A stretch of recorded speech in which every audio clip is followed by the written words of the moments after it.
Radio Clédou à Sikasso, 103.5 MHz. Radio Clédou, le journal avec Sotelma Malitaire.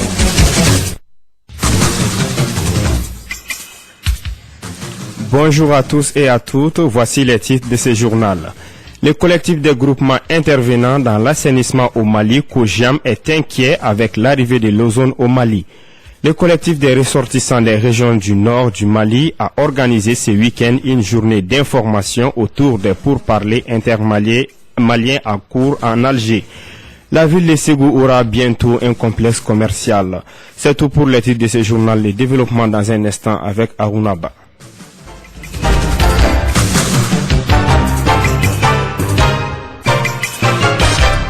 Le collectif des regroupements intervenant dans l'assainissement au Mali, COJAM, est inquiet avec l'arrivée de l'ozone au Mali. Les responsables du collectif l'ont fait savoir le samedi dernier lors d'une conférence de presse tenue à la maison de la presse de Bamako.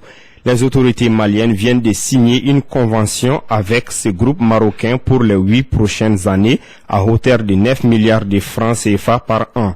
Bamadou Sidibé, président du COJAM, nous donne des précisions au micro d'André Traoré. Notre position, c'est que depuis la signature de la convention, nous sommes dans la dynamique d'aller dans le sens de la convention parce que c'est déjà signé par le gouvernement malien avec l'État marocain. Donc on ne peut pas se mettre dos à dos de l'État. Donc on est dans la mouvance. Mais nous avons des inquiétudes et ces inquiétudes s'agrandissent de jour en jour parce que Ozone ne veut pas travailler avec nous parce que lors du lancement, le responsable de Ozone a clairement dit qu'il ne signera pas de contrat de prestation avec les GIE. Or nous les GIE, notre mission consiste à organiser le système des familles vers les dépôts de transit. Arrivé au dépôt de transit, c'est la mairie du district qui doit vraiment et les voiries et la voirie qui doit prendre le relais pour aller vers la décharge finale. Donc notre inquiétude, c'est comment nous allons jouer notre rôle et comment nous allons travailler avec Ozone dans le nouveau dispositif. Aujourd'hui, les GIE jouent pleinement leur rôle, les GIE assument leur mission, mais c'est les autres acteurs qui n'assument pas leur mission. Il faut que cela soit clair. Donc on ne peut pas parler d'échec des GIE. Les GIE ont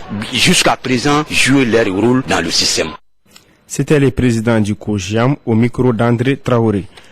Le collectif des ressortissants des régions du Nord a organisé ce week-end une journée d'information autour des pourparlers intermaliens en cours à Alger.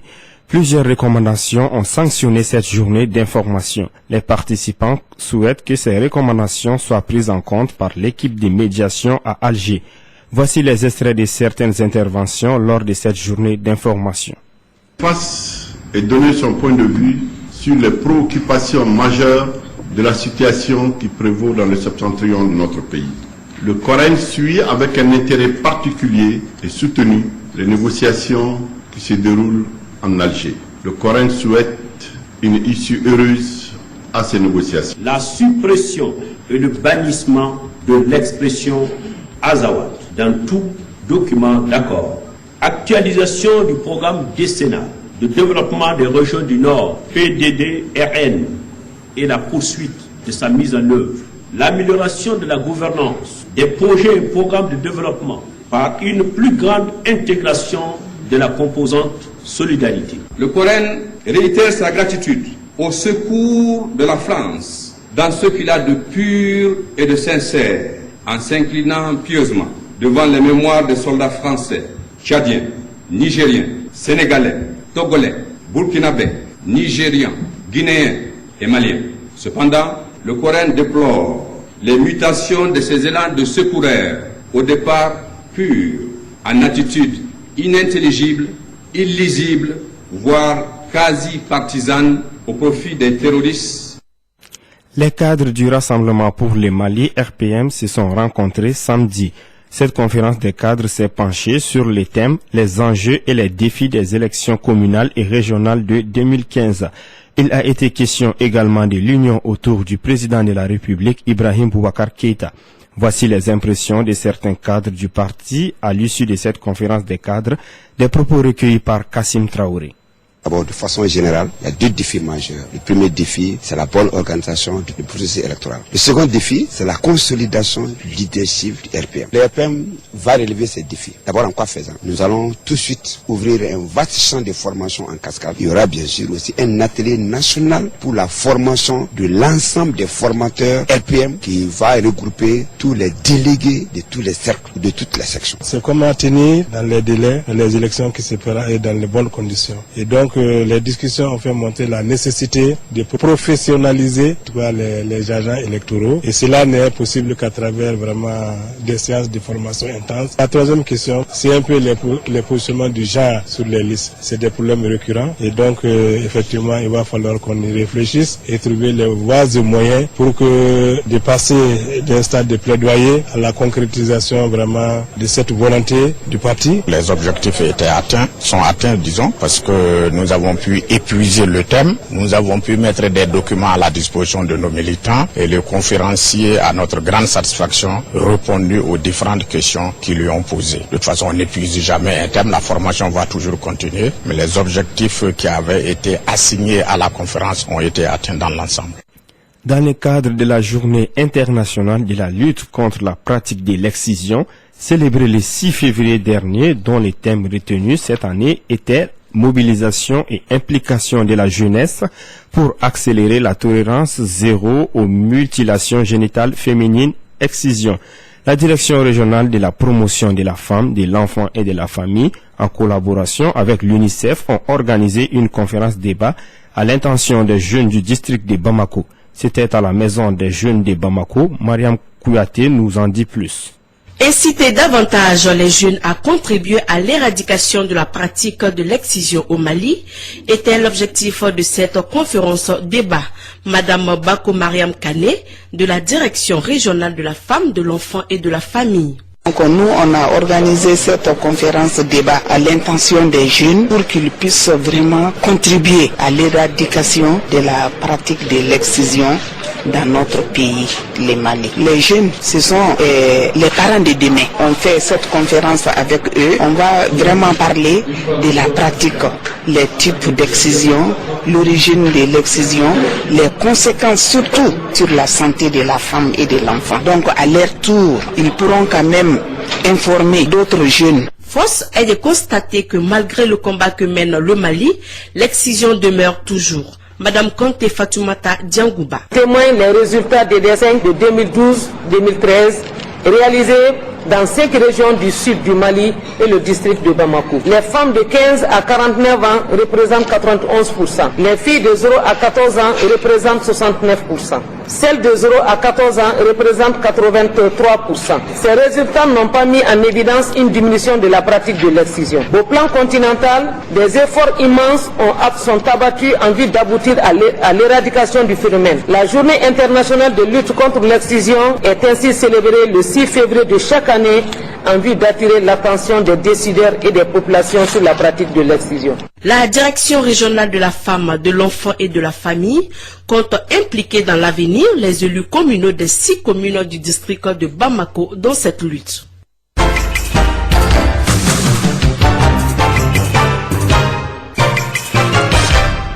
Page internationale de ce journal avec Dado Numoko. Bonjour Dado. Bonjour Aruna.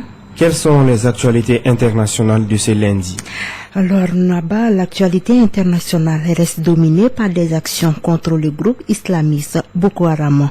Ce lundi, les pays d'Afrique centrale sont réunis à Yaoundé pour un sommet extraordinaire pour peaufiner une stratégie commune de lutte contre Boko Haram. Au total, les 10 pays de la communauté économique des États d'Afrique centrale veulent afficher leur unité sur ce problème. Parmi les sujets abordés, la mobilisation d'une force militaire régionale. Pendant ce temps, au Niger, plusieurs dizaines de personnes soupçonnées d'appartenir à Boko Haram ont été arrêtées près des Zender dans le sud du pays. Cette localité voit affluer un grand nombre de personnes réfugiées depuis que le groupe islamiste a attaqué la zone de Difa. Des enquêtes doivent être menées pour vérifier s'il s'agit bien de membres du groupe armé. Sur un tout autre sujet, au Sénégal, le procès du de Karim Wade touche à sa fin. Ce lundi matin commencent les plaidoiries. Sur les voix de l'accusation devraient être entendues, car les avocats de la défense boycottent le procès depuis la mi-janvier. Il faut préciser à Aruna que le fils de l'ancien président Abdoulaye Wade n'assistera pas à la plaidoirie. Alors, pour terminer cette page inter, nous nous rendons en RDC, où le président Joseph Kabila a annoncé à une vingtaine d'ambassadeurs de la communauté internationale, dont le chef de la mission de l'ONU en RDC, que son pays renonce à tout soutien des Nations Unies pour mener une offensive armée contre les rebelles Hutus rwandais FDLR. Joseph Kabila a également critiqué l'ingérence de la communauté internationale dans les affaires intérieures du pays. Voilà, c'est tout Arunaba pour la page inter de ce jour. Merci Dado.